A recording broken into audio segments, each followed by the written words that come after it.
Di jalanan pahit masih sepi, Terdengar suara burung menyapa bumi.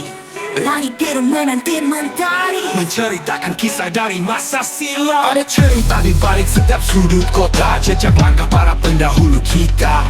Dari alun-alun hingga ke desa, Pemalang penuh makna, penuh cerita. Pemalang kota yang berwarna, cerita hidup dari zaman ke zaman.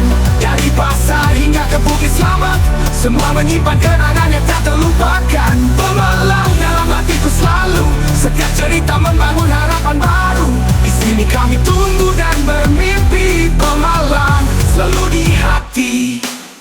ada cerita tentang kerja keras dan cinta, tentang persahabatan yang tak lekang waktu.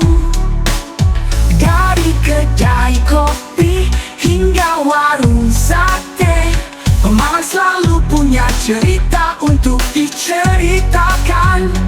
Dari sungai Pemalang yang mengalir tenang, hingga Gunung Slamet yang berdiri gagah, semua saksi sejarah panjang.